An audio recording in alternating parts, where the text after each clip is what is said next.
Hello, Gears and Gaming fans, and welcome to episode 3 of the Gears Intel podcast, a Gears of War fan show covering all aspects of the franchise and topics Gears of War adjacent.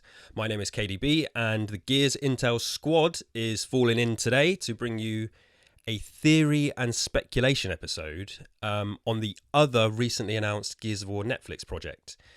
In episode 2, we covered our thoughts on the live-action movie, but today we're going to dive into animation as we consider all the possibilities for the also announced adult animated series. Joining me on the panel... You make that sound like... David, you've buried my lead. I had a joke coming. It's fine. That's all right. Everyone was thinking it.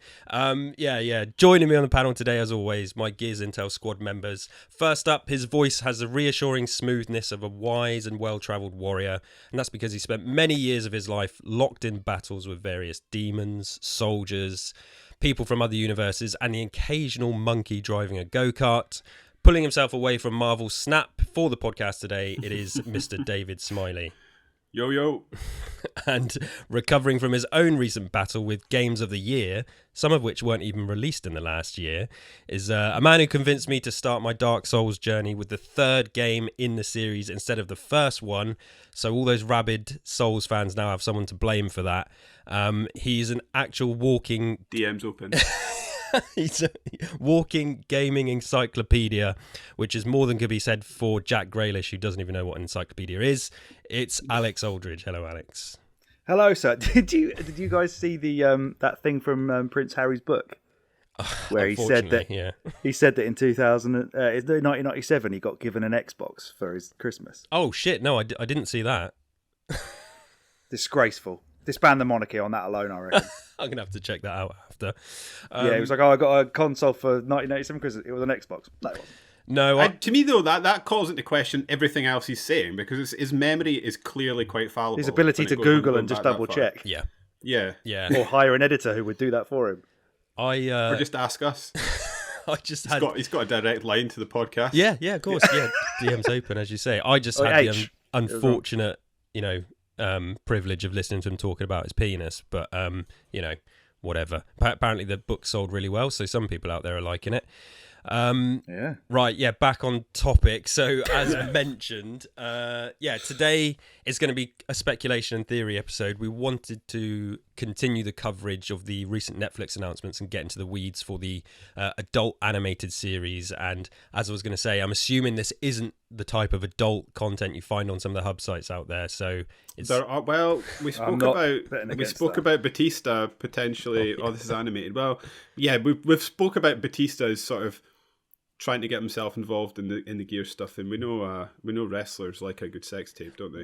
Well, listen, I don't know, Alex, how many wrestling podcasts you listen to, but there is a running joke about the size of Batista's dick. There is, but I thought you were about to say I don't know how many wrestling sex tapes you've watched. all of them. Yeah. Well, not the Hulk Hogan one, but all the other ones. Yeah. Oh God, yeah, he's got one as well. Yeah. Right. Yeah, so we're not talking about that stuff today. There will be that in it, I reckon. I reckon that's nailed on. There's definitely going to be Norks. What, the Hulk Hogan sex tape? Oh, yeah, they're going to be... Yeah, Marcus Phoenix will be watching it, be like, God damn, what a horrible time. And then he'll see like a locust coming at him and he'll feel relieved. That'll be the origin coming at him was the wrong the phrase there as well, sorry. That'll be the origin story of where the locust came from, Hulk Hogan. Bubba the Love Sponge is the actual progenitor for the locust. I've lost my train of thought. So yeah, adult animation, that's what we're talking about today. So we're going to give our reactions to that news and talk about our wish list for the show. So obviously we talked about the live action movie. We're going to move on to the show. Before we get to the show itself though, going to hand over to David in the Coghole for the latest... We're going straight down. Gears of War news. Let's just put our tips in the Coghole this time though. Be safe. Yeah. Yes, so thank you very much, and I have the Google document open. Inside baseball there. Yeah. Other office tools are available.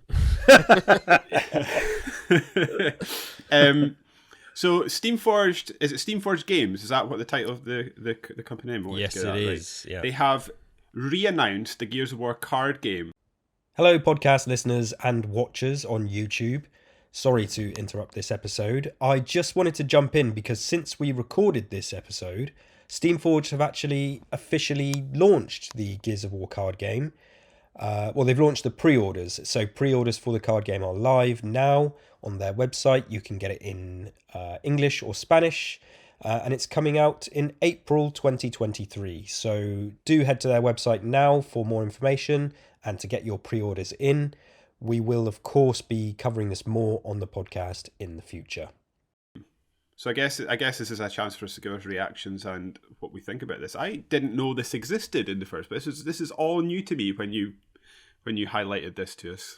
Yeah, so I am quite excited by it. They previously announced this in 2019, kind of very under the radar, and I think they demoed a version of it at like a Mexican esports thing. And okay. But since then, obviously, a lot has happened in the world and things have changed. And the thing, it got put on ice, I think. So it never came out? No, it never came out. Right, okay. It was just kind of previewed and stuff. And Steamforged have basically said it is coming, and it looks like they've slightly done some redesigns as well. I'm still, details are kind of scarce on it. They sent out an email that says it's coming and some new key art, but I'm assuming it's going to be a Kickstarter. So this is generally what Steamforged do. Isn't it? Yeah. So they obviously, for those that don't know, famous for many board games and video game board games and stuff based on video games, including Resident Evil, Sonic the Hedgehog, and most recently they had a campaign for the Elden Ring board game, which just, was huge. And they're a fantastic company. I can speak sort of from first person for that. Me too. I own almost all the Resi ones. Yeah. I still need to show you those pictures that my dad painted them all in his retirement. Yeah, he's a big tabletop guy. I've also got Dark Souls, the board game, as well, and the card game. Yep, Dark Souls as well. I love you, Steamforged, if you're listening. Yeah. No, we're big Steamforged fans. There was so when this got announced, there was a couple of really unnecessarily and weird hate tweets towards it from people in the Gears community. What's wrong with it? Because people are saying, this isn't what we want. We want the games. And then, thankfully, I think broadly the reaction has been positive with lots of people saying... They do know Steamforged don't make video games as far as we're aware. Well, exactly. They're not, sorry. This is not so like you mean, you're taking away development time from Gears 6. You mean they don't want... I thought you were saying they wanted an actual miniatures game rather than a card game, but you mean they want the video game? There was just people... So they're attacking a board game company because they're not making a video game. Yeah, just kind of the usual nonsense that you see online. Bring it in, lads. Whereas me, I can't wait. I'll take me this. Neither. Yeah, Absolutely. Give me a card game. Give me everything. Give me a tabletop game. Give me, a beer mug. I almost don't care what it is. Like the fact that stuff is happening is fantastic. We said this on the Netflix one previously. It's just good that Gears of War isn't dead and stuff is being made for it. So yeah, I'm very excited for it and can't wait to see. KDB, I've now designated you the all-knowing expert of this card game. Okay. So I'm going to fire my questions in your direction. I assume he can read. What language were those links in that you gave us? Yeah. Oh yeah. No, I think I might have sent you a link to a news website, but you should have been able to translate it. I also sent you a picture of the email that Steamforged sent out, which I don't have. Yeah, so that's what I'm looking at just now, and I'm wondering, is this a sort of two-player versus game? There's not going to be a single-player component to this. That is a great question. I would assume... I'm trying to work out how it's doing. So looking at the cards, it looks like they've got a power. So I would guess that you get a certain amount of power each turn to bring cards onto the table. You've got a damage, you've got a defense. But then when you look at the picture at the top, it's got the Coalition, which is obviously there'll be Marcus Phoenix and stuff. You've got the Locust Horde, and then you've got a defensive thing, which makes me wonder if it's going to be a bit like a horde. If is there a horde mode type option in which you can put defenses up, like barbed wire and things like that, or I don't know. So that's what I was going to. Yeah, I mean, if you knew, the reinforcements thing is interesting. I think you're spot on there. Maybe there'll be lots of modes. I'm not really sure. It's like I say, information is kind of minimal at the moment, so I can't comment, on what it's going to be. It's just speculation. But as I said, I'm excited for it, and I just want to know more. And I'll definitely be following the campaign, for the Kickstarter whenever it comes out. I think, and this is just, for us here on the show, it'll be another thing that we cover. So I can't wait to see more. Really, We'll have to. I mean, we live quite far apart. We might have to hire some like dingy little hotel and play some Gears of War card game and stream it. I've just realised as well. My dad texted me a few weeks ago and was like, "Oh, this is your birthday present, by the way." And I'd completely forgotten that he backed the Monster Hunter World game for me as well. Oh, brilliant! Well, happy birthday, me! Yeah. Yeah, so excited is a long and a short way of putting it for me. I'm very excited for that. Was that They're a very trustworthy company to make a game for Gears of War, or any property really. They've never done anything that I've found to be lacking. So they did do the Gears of War board game as well, which I've never had the pleasure of playing. It's also like discontinued and unavailable. Yeah, we'll talk about that more maybe for another episode, because there's definitely some things we can sort of get into on that. But yes, Coghole. David, there's some other news? There was another small thing, some breaking rumours, I suppose. Yeah, I want to give this insider the kudos. So I take it this insider is Idle Sloth. Is that right? So Idle Sloth is like a news aggregator. Xbox news aggregator online, and Special Nick is the insider from the Xbox Era podcast, and Special Nick has for a while now said that a Gears of War Marcus Phoenix collection is coming, with no evidence to back it up other than he's got a decent track record and things like that. So he says it's coming. He's been trying to put pressure on for more information to come out, and he's had nothing. And on the latest episode of his podcast, he showed a screenshot, which if you're watching the podcast, I'll probably pop it on the screen for the YouTube version. But it is just it's a screenshot of two logos. It says Gears Ultimate Collection and Gears 6, and then it says confidential over the top of it, which to me just screams fake and bullshit. But I don't know if you guys had any thoughts about this image, or do you even care about these sort of leaks at these stages? How much weight do you give to this kind of thing? It seems like I don't know if it could be low hanging fruit, but it's like one hang above that. Yeah, it's like middle to low hanging fruit to be like, oh, I've made a Gears 6 logo. Like, we probably expected Gears 6 anyway. You've just put a 6 on it. Yeah. So I don't know if it's revelatory and, shocking that these things potentially are in the works. We've all expected this for a long time. But that, as you said, I think I saw your tweet where you said like you've worked in this sort of thing before, and nobody has ever done that by putting confidential over the top. No. No, it's so yeah. It could be real, but yeah, I've never seen stuff like that. It's not generally how stuff gets passed around. And also I pointed out on Twitter as well. I said, if there's a Gears Ultimate Collection, I don't think it'll be called Gears Ultimate Collection. I think it will be called Gears of War Ultimate Collection, because so they took a turn with the branding, and Gears 6 is just called Gears 6. But then the book has come out since then that's got the Gears of War branding, and the card game is the Gears of War branding. So they haven't left Gears of War as a title behind. They just said previously with Gears 6, Rod Ferguson was saying that, everybody just calls it Gears, so we called it Gears. And, which is kind of fair enough. But I think if you're going to remaster the original ones, which are all called Gears of War, it would be called the Gears of War Ultimate Collection or Marcus Phoenix Collection or whatever. So that's why what is this kind of doubt this screenshot image. Even saying in it? It says Gears Ultimate Collection, Gears 6. Yeah. And then it's just two logos. That? It's just two logos from apparently a picture of a PC desktop screen. But yeah. I think carry on. I was only going to say. Sorry, I'll quickly say my bit, because it's like when you ever walked up to someone in the street and you try and walk around each other in the same direction multiple times. You both go left. Yeah. Unless I don't know if they've not announced anything like that, but I suppose that if they could potentially follow the Nintendo idea of let's not do anything to do with war because of the war in Russia. Well, yeah. Because Advance Wars is still just like perpetually delayed because.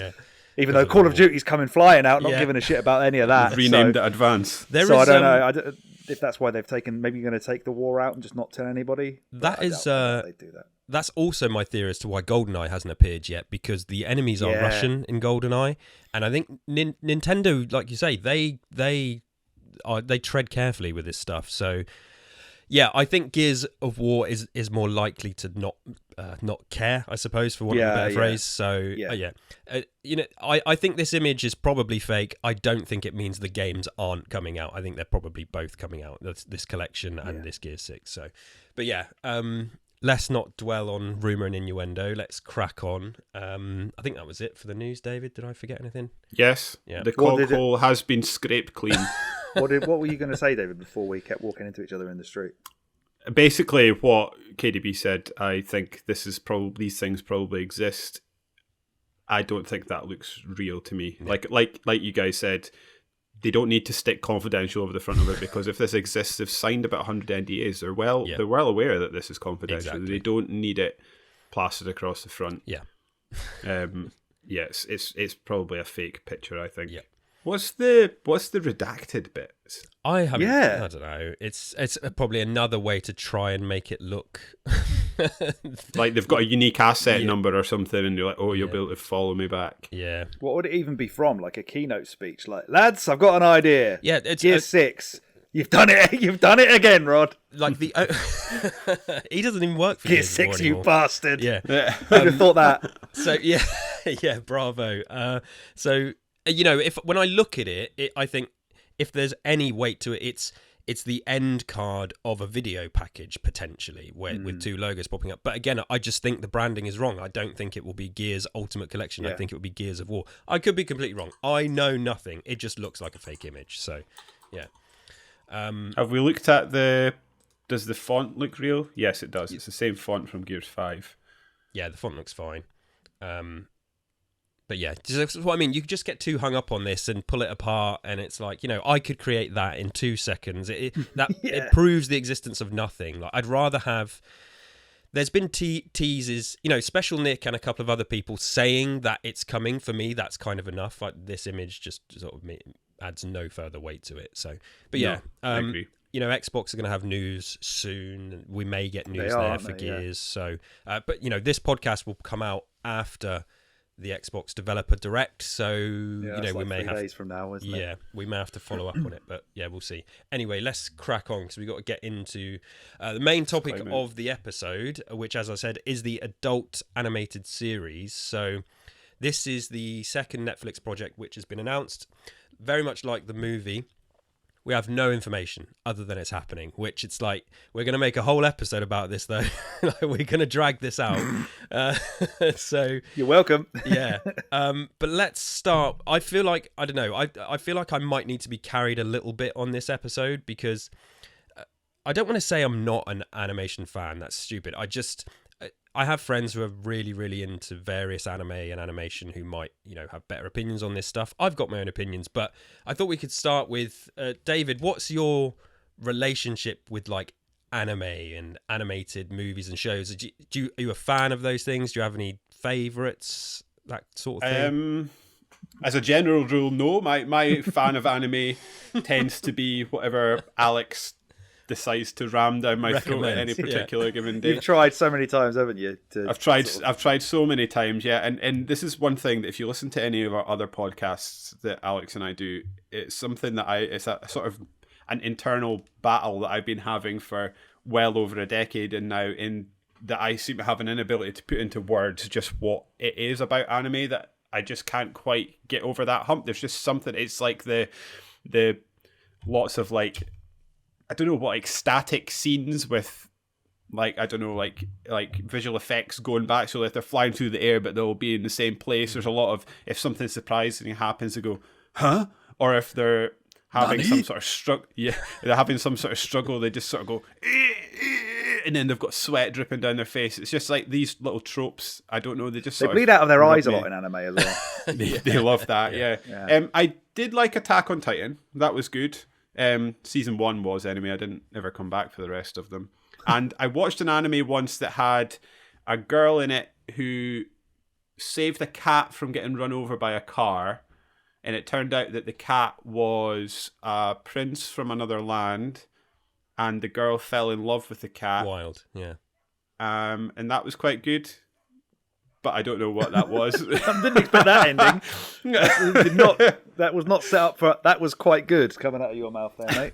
It was just weirdly compelling. I sort of sat and watched it. This is like it's like a bit of a, I've taken some drugs and I'm having a trip. Yeah. But I kind of can't take my eyes off it, and I'm quite compelled by it, even though it is kind of nonsense. Yeah.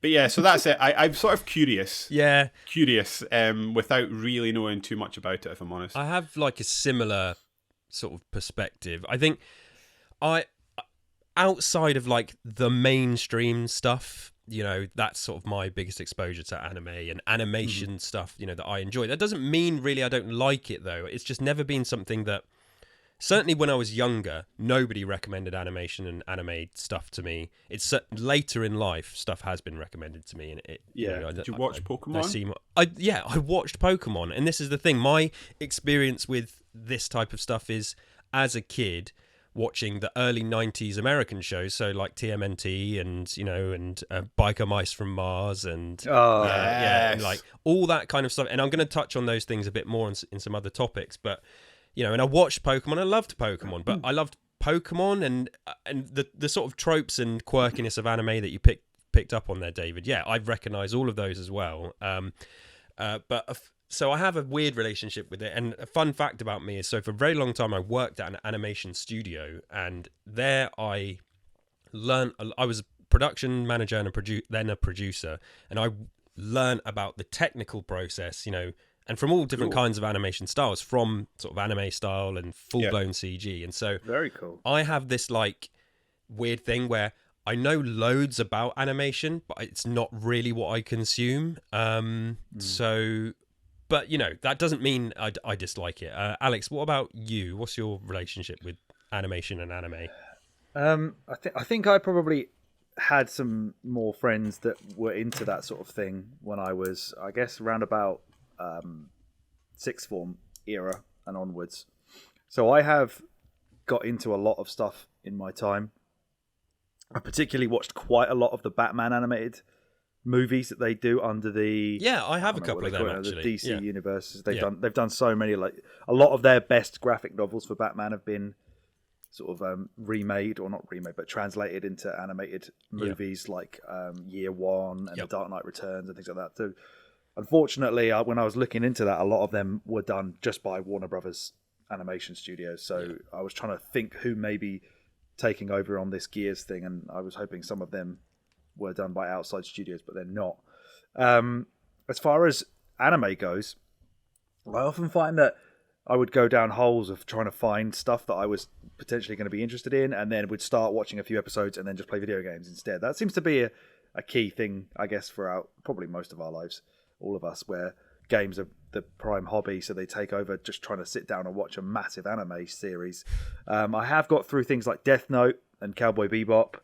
Again, Death Note. I like Death Note. Yeah, Death Note was. Have you seen the anime of that rather than? No, I've only seen the live action movie. Yeah, the anime is far better. I hear that a lot. Berserk, as I'm repping today, is probably my favorite anime, and that was obviously heavily influenced Miyazaki in his Dark Souls development. Oh, interesting. Okay, yeah. Yeah, he was big into that, and that's kind of where they wanted to go with that. Elfen Lied as well is another one that was. It's about a girl who basically escapes from a facility with loads of telekinetic powers. It's incredibly violent. That was apparently heavily influenced the guys who did Stranger Things. But that has a lot of the tropes that David was saying. So a lot of my stuff, again, would probably be the mainstream stuff, as you were saying, KDB. I really liked Afro Samurai. Did either of you ever see that? Not seen that. So was that an anime before it was a game? Yes. Right, okay. And it was heavily sort of Western influenced anime with Samuel L. Jackson as the voice of the main character. Nice. Yeah. And a soundtrack by RZA from Wu-Tang. Wu-Tang, yeah. So I that is like a really good gateway between. Do I always keep saying gateway? Is that why you're laughing? No. It was. What did you say his name was? RZA. Yeah, RZA. Yeah. The RZA. RZA. Oh, not Rizzo. So when you said that, that's why I was laughing because you two both went Wu-Tang, and I was like, oh, the rat from Muppet Christmas Carol. Yeah. So the soundtrack was by Rizzo the Rat. So it's just like this all the time. You know what I'm saying? Yeah, brilliant. I've actually been to the Studio Ghibli Museum in oh, nice. Japan. Yeah. Really disappointing. Oh, really? That's yeah, a shame. Yeah. They showed some film, and it was like everybody sat in there in this I don't know, little presentation room, and they showed like a really early Ghibli film that was just about little kids, and it was all in Japanese, so I had no idea what it was, and it was really boring. Yeah. So I've been big into the Ghibli movies. I'll be showing them to my daughter. Yeah. But yeah, other than that, I mean, I was trying to think of like good adaptations into anime as well, because a lot of them that go on to things like Netflix are not Japanese oriented, so that they technically wouldn't be classed as anime. But I guess Street Fighter, most people may have heard of or seen the Street Fighter animated movie or the anime movie, where I believe Chun-Li gets her orcs out. I think. If there are any thirsty people out there wanting to see that, which is what leads me to think this may happen in Gears as well. But yeah, quite a big background in watching animation and anime. Cool. Never really been massively bowled over by anything video game related. I remember there was a Dead Space animation that was done by an American studio. Oh, there really was. poor. Yeah. I've only seen clips. I've never seen the whole thing. But yeah. Yeah, so I used to basically just like lap up anything like that. As soon as that came out, I was straight on it, bought the DVD, and I was just like, oh. Yeah. I mean, yeah, and I guess the Resident Evil ones too are pretty bad. Oh, the CG They're more ones? CGI. Yeah, the less said about them, the better. I think I've seen one of them at least. I think. Yeah, that. I think. I mean, that sort of brings me to the next point, and because we can talk about all these sorts of things now. There's obviously, when you say anime or animation, there's that's not one style. That's an all-encompassing term for so many different routes that something like this could take. And of course, there is CG. You know, they've said adult animated series. That means it could be CG. I hope not. I think, too. Yeah, there is lots of different animated styles we could go for. Personally, I've mentioned that.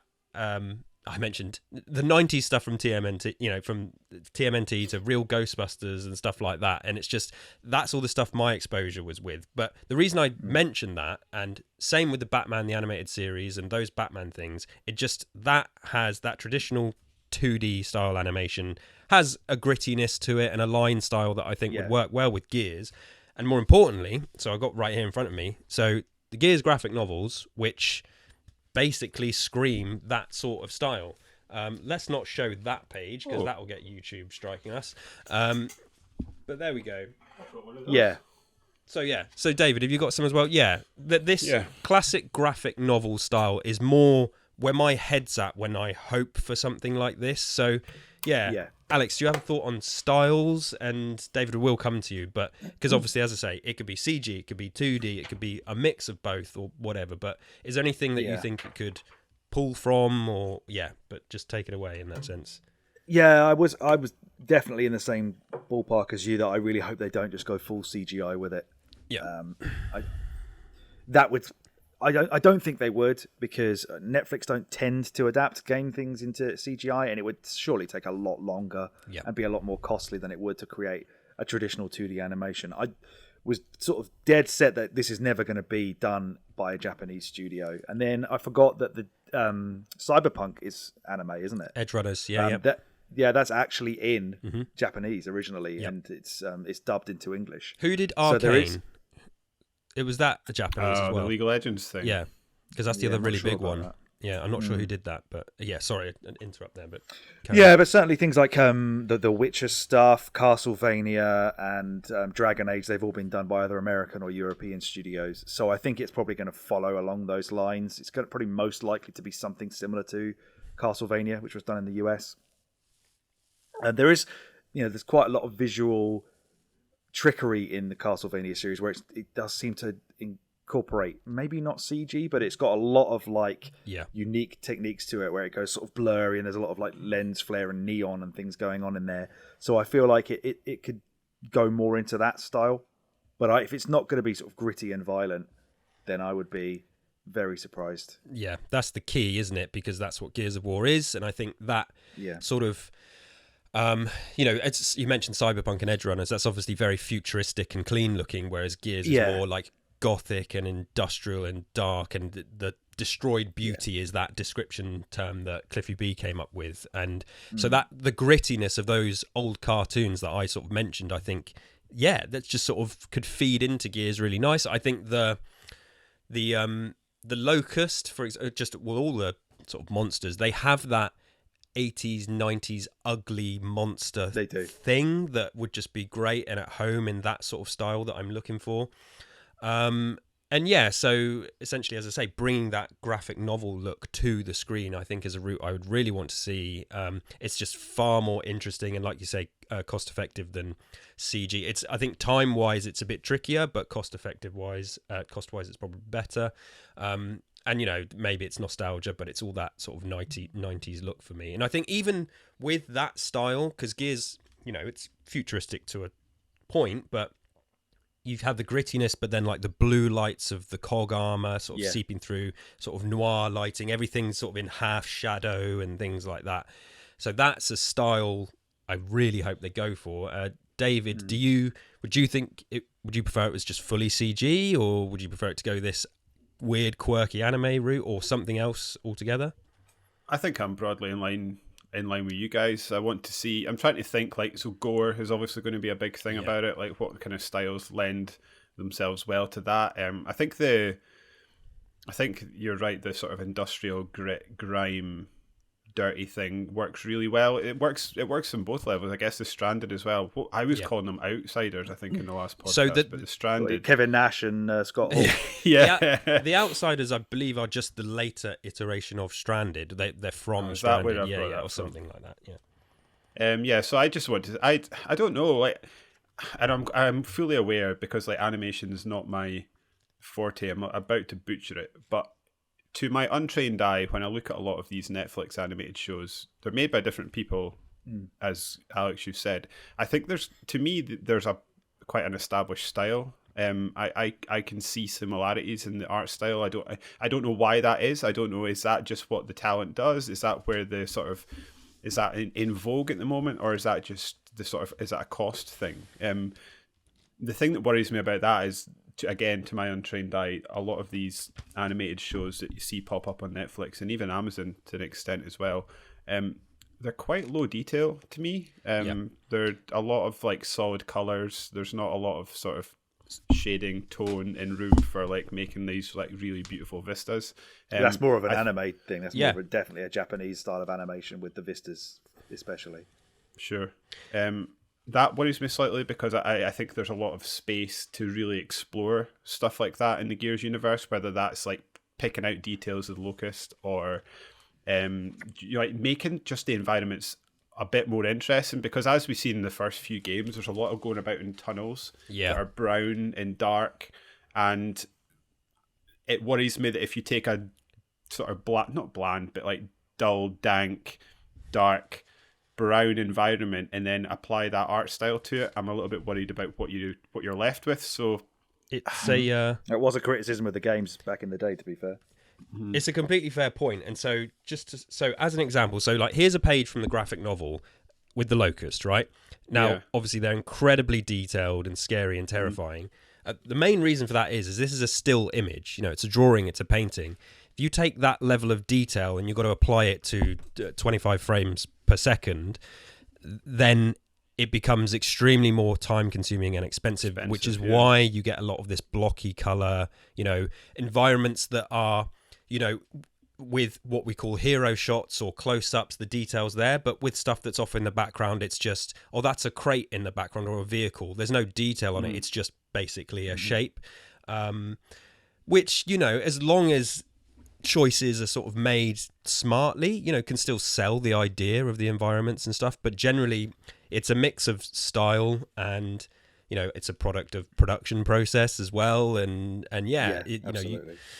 So it's a style that I would be fine with, and they would just have to make choices about what they're going to focus on, because if it's going to be Gears, there's going to be lots of monsters and lots of war. You can't have 100 Locust all with the same level of detail. There's going to be some fall off with the background characters, and that's the same with anything really. But I do take the point. I think that's typically where this incorporation of CG has come into traditional animation now for things like that. You see a lot of, especially Japanese shows, they add in CG generated things for, like you say, crowds or establishing shots and things like that.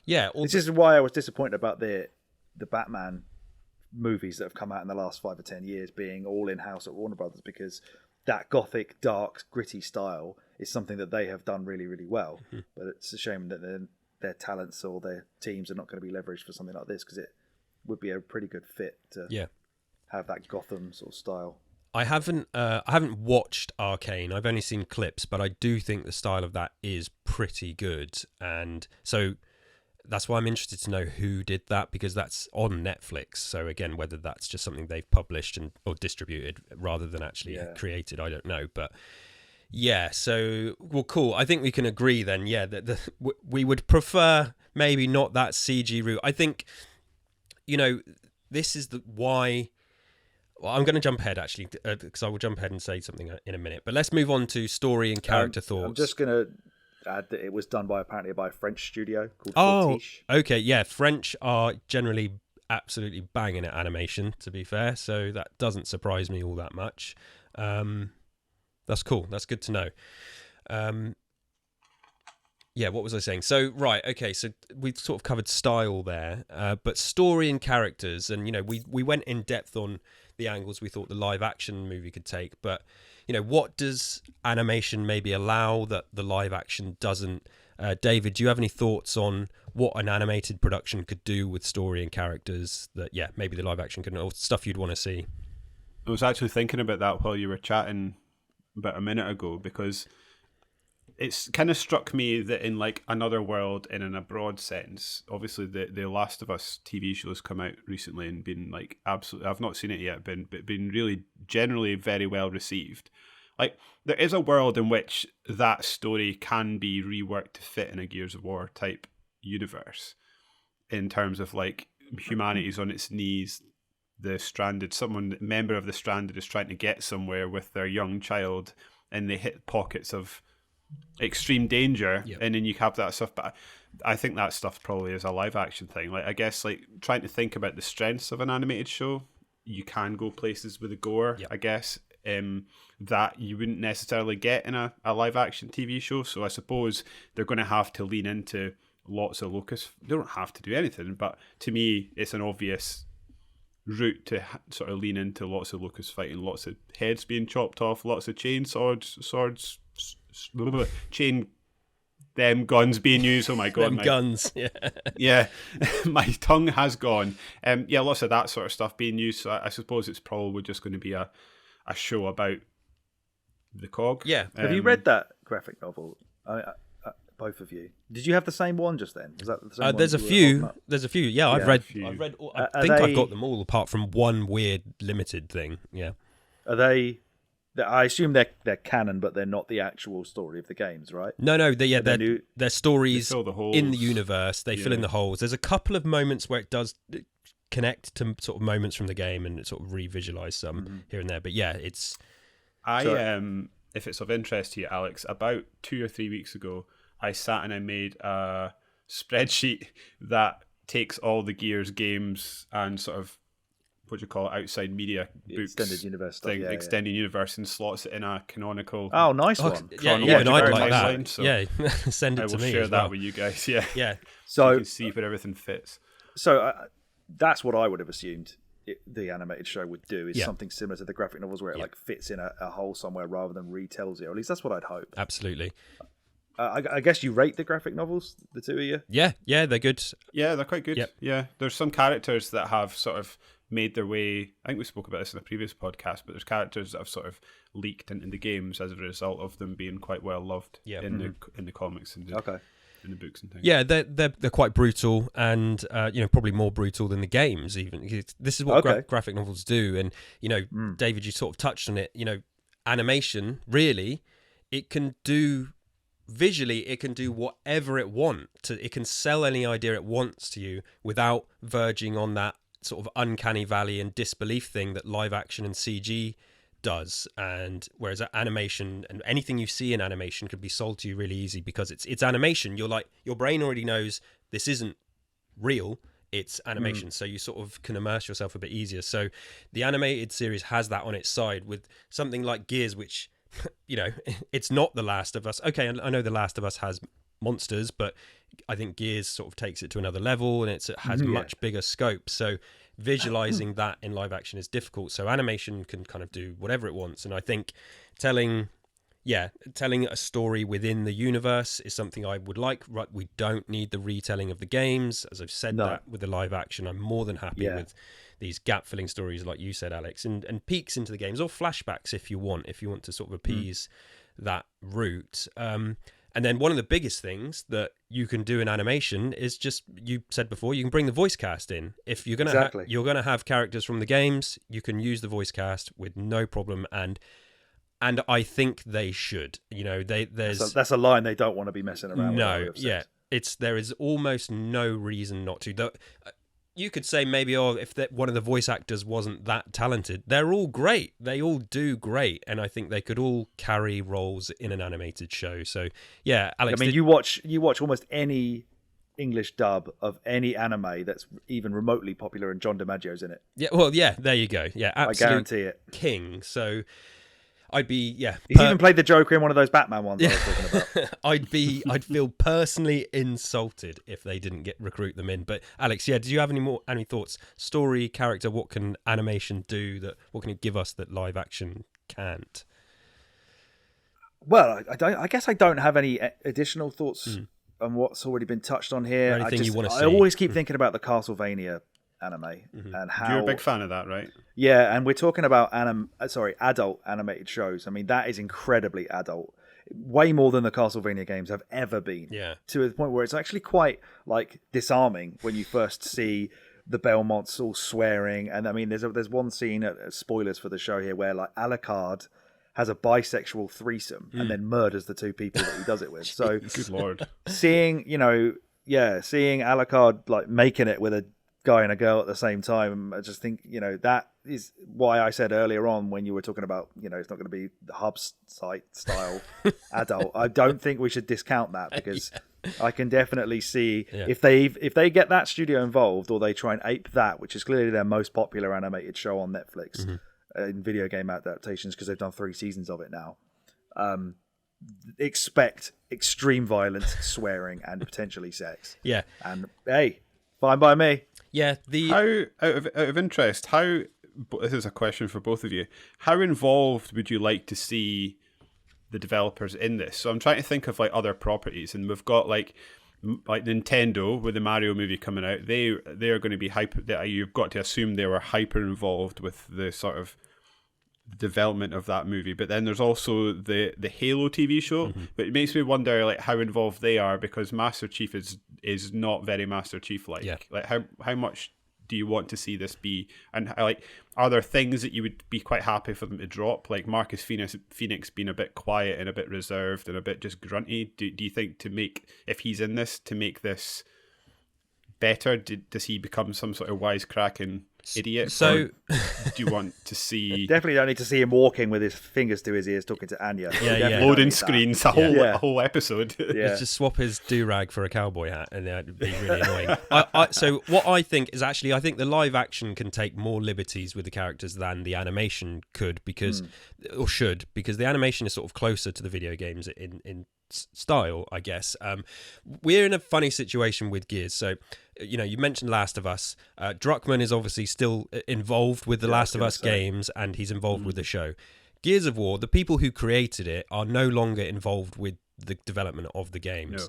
No. Maybe at some level, sort of developer level, possibly, but the key figures, including, I believe, key sort of art directors. So obviously Cliffy B's not around anymore. Rod Ferguson's not around. And key art directors, I think Pena, the guy's name, Joe Pena, I think it is. I'll get slaughtered for that if that's wrong. But I think even he's left now as well. So, does that make much difference? Because the people who sort of invented the soul of the franchise are no longer involved with it anyway. It would be cool if they maybe consulted with those guys and brought them on for the animated series. I think that can't do any harm. It's probably not going to happen. They've said in the original announcement that they're working with the Coalition, so that's quite a good thing. I know when it comes to the Resident Evil stuff, Capcom are pretty hands off with all of the. You don't say. Yeah, with the movies and they don't really have any involvement. It's all Constantine and the sort of sub, directors and stuff like that. So that's why probably there's a big disconnect. And you mentioned Mario. Obviously, Nintendo are probably looking at every single frame with and again, their creators are still there. Yeah. I think maybe it also speaks closest to what David was saying about Halo, where that's not Bungie either.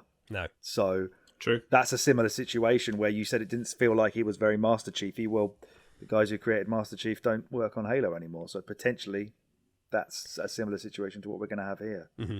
Yeah, it's difficult. There's no right or wrong answer. You would like to think that the people who invented the stuff are connected in some way, but from what I understand, even with the Last of Us show, I think Bella Ramsey was instructed by Neil Druckmann to not play the games. So, he's someone who created the games, and then he's come on board with the show, and he's told one of the lead actors to not, Bella Ramsey had never played the games, and he said to them to just don't play the games. I want you to create your own version of the character. And I think with some fans, the version of the character has not gone down greatly. I thought, it's fine. I've watched the first episode. It's a really, really great episode, and I'm keen to see more. But yeah, David, it's just as you're saying. I think it'd be good. It'd be beneficial if they're involved, especially if it's going to be canon in some way. I don't think it will be, but yeah, it's difficult to say, I suppose. They're in that situation. Go for it. Go on, David. It's so difficult as well when you're.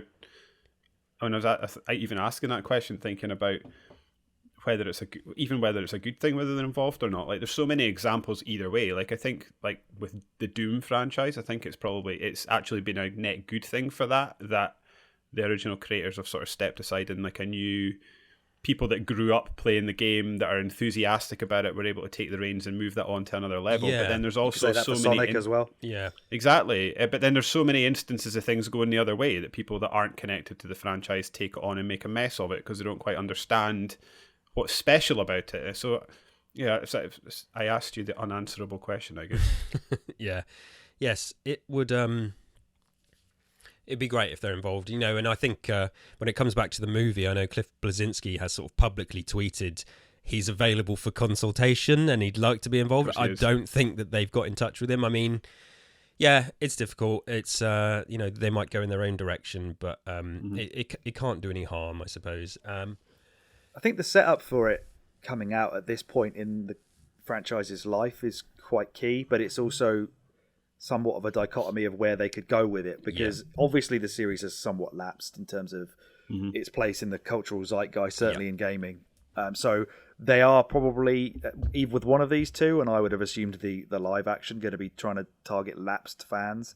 Then you run that risk of you're trying to target people who remember it. So do you have to go by what you expect them to remember and be incredibly faithful, or are you saying, well, they probably haven't followed the series for 4 and 5, so we can just go with something a bit more obscure and no one's going to complain because they may not know really what's going on, and they're not going to say, they're not going to be able to comment on what certain characters from the graphic novels are doing because they don't know who they are, and they've got free reign to then just go whatever they want. Or do they have to stick regimented to the source material because they're trying to bring back people that used to like it? Like all these sort of cynical, shitty things that come out at the moment. Yeah, that's that most recent Ghostbusters where they apologized for the previous one by trying to do all these like throwbacks to the original. Yeah, I personally think there is a large group of people, even large group of Gears of War.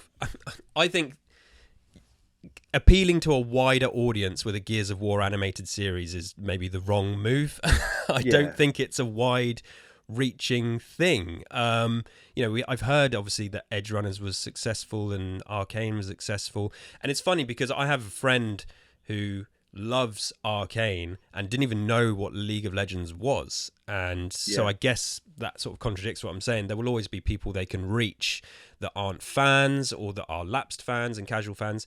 I feel like a show like this for Gears of War is primarily being made for fans. But it's weird because Netflix, from what I understood, were kind of trimming their animated sort of department. Last year they were talking about the cuts and things, and they said that animated series was the thing they were trimming down on. So it was a surprise to hear that this was coming, but maybe the success of something like Edge Runners has just made them go, oh, actually no, people do like animation, and there's a good chance we could net a few subscribers with this. So, because at the end of the day, yeah, it's a business decision as well. They want to get new people signing up to Netflix. Yeah, so I mean, like either way. I keep going back to the Castlevania one, but I only recently found out that some of the main characters, certainly in the later seasons of the Castlevania animated show, are based on like one of the PS2 3D Castlevanias. Yeah.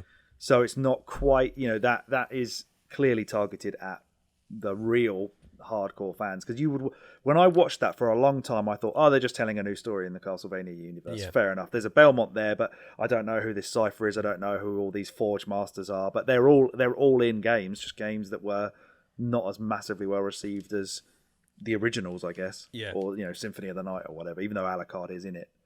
So I guess there is potential then to show that it has worked to be a bit more obscure and reach into those more non-mainstream elements of it. Yeah. Correct me if I'm wrong. When was the most recent Castlevania game as well? Because it feels like that show sort of came out of nowhere, but it's not like... It kind of did, you're right. It's not like Gears, with Gears we know that there's a Gears 6 on the way, and there's this huge now targeted campaign to make, okay, we've got a collection, we've got Gears 6, we've got a card game, we've got a movie and an animated show all at once. Yeah. It's like, you're spoiled. Whereas I think Castlevania fans have had nothing for a long time, and then it's like, oh, here's a show, and it's amazing. So it's a weird strategy from Netflix to think that something like that would have been successful, but evidently it was. So yeah, they've done collections. That's obviously a very Konami-like thing to have done. Yes. To basically make something Castlevania related without actually having to make a Castlevania game. Yeah.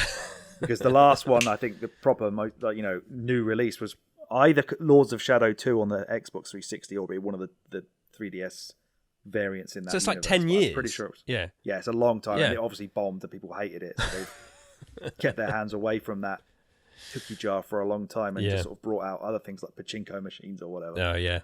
So they're not really a good barometer of this. No. Fair. Okay.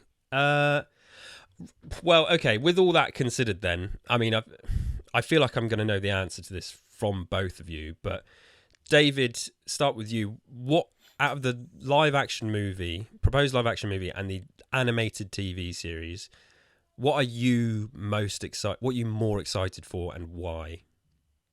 Probably the live action movie. Okay. Is where I'm probably sitting with. I like a lot of the, like you're saying, like we spoke about earlier on. I like the designs of the locusts and stuff. I love the design of the Cog uniform. I think like the sort of the almost fascist imagery that you could go with lends itself quite well to a live action movie, and certainly the acting. I think it's less that I think perhaps the live action movie has more to offer, and it's just more up my street. I think it's where it ultimately land on it, but that's probably not as good an answer as you were hoping for. But yeah, the movie for me, I think, is where I've got my eyes. That's fair. Before I go on, obviously I've noticed that your dog has joined us for the podcast, but do you have a cushion with your dog on that your dog is lying on? No, it's just I don't actually know where it came from, but it's dog. Okay. Yeah. So there's another pillow that has the dog's backside going around somewhere. Oh, okay, I get it. Yeah. So like when it would be on a double bed, you've got the whole dog, but I've got no idea where it came from. Sorry, I just had to mention it because absolutely no idea. The dog was oh, that dog's backside from the cushion, not your actual dog's arse. Yeah, you went down to Snappy Snaps and got your dog's arse on a cushion. Pixelated JPEG of my dog's anus. Yeah.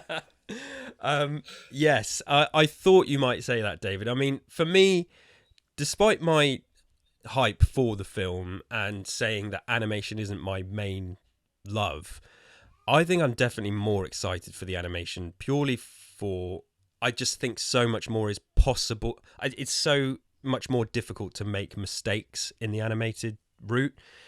I've been begging for Resident Evil to take a 2D animated route for a long time now, and about how I think that would work, and I think I really hope this isn't a CG animated Gears. I hope it's more traditional, like Edgerunners and Arcane and all this potential with the voice cast, the scope of stuff that you can put on screen with violence and locations and characters. It's just infinitely more feasible without getting a budget that's out of hand.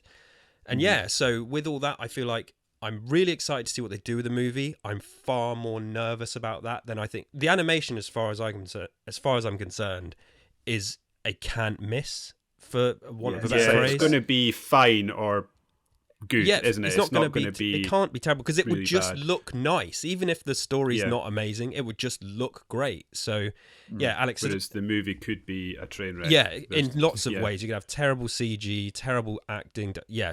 But yes, Alex, do you have a preferred one you're more excited for out of the two? I think it, like David, I think it is the live action, purely because, as we've just said, it feels like the animated version is going to be the safe bet. Yeah. It's like a pre-order. It's like not needing to pre-order or watch trailers for a game is going to be great. Like it will be pretty good. Either way. Whereas so much could go wrong with the Gears movie, and the angles they could take with it feel a lot more up in the air. The casting's going to be a lot more interesting because they can't have the voice cast walking around in the suits. So, really, not necessarily more excited, but more interested in how the live action is going to show up. Yeah, I think that's actually a really fair way to look at it. As I say, I don't want to be down on the live action movie. I'm very, very interested, and we touched on it on the previous episode. We're a while away. I've seen. So Netflix put out a trailer for all their stuff coming out in 2023. And there was no Gears on that, nothing to do with Gears. And I saw a few responses online. People were quite surprised. I mean, I wasn't surprised. I was expecting both of these to be a couple of years away. So, it takes time, and we have no idea what stage of production they're all at. So, I don't think so. 2023, it's just going to be more speculation, hopefully more announcements and, leaks and whatever. So I'm excited for both, I suppose. Any final thoughts before we wrap up, David, on the animated show? Anything we've not covered, or anything else you wanted to say? No, I just want to see more now. I want to see more direction, and I'm now fascinated after having chatted to you guys about what direction they take this stuff, particularly the live action, because as we've just discussed, it really could go anywhere. Yeah. And I kind of just want to see it either way. I'm just fascinated to see how this unfolds and what they do with it and what decisions they make, and just even the visual directions they go. I've just finished started how they've released the books on Audible. Started going through them again slowly, and I've just finished the first one again. And quite often they refer back to the amount of calories like a Gear Soldier has compared to like a Stranded. And even on that, it's like, that sounds like just a little throwaway comment, but actually this is going to create quite a visual difference. And how do you do that? Do you have to go for someone like a Batista who is just ginormous? Otherwise, sticking it and then you stick a normal actor beside him and he just looks small, or is there something you can do with the suits? I don't know. It's just because it's a game, and because there's going to be like a live action element to this, I really want to see where the visual direction they go and the decisions and the compromises they make. I'm fascinated to see where this turns. I'm in the same boat really. And thinking about the animation, I watch. My son is quite young, but we watch like classic Teenage Mutant Ninja Turtles together, and he loves it. Nice. It's still not lost its charm, and I watch those things, and I can imagine it. I can imagine things like Gears of War working like that. And I mentioned Batman the animated series as well.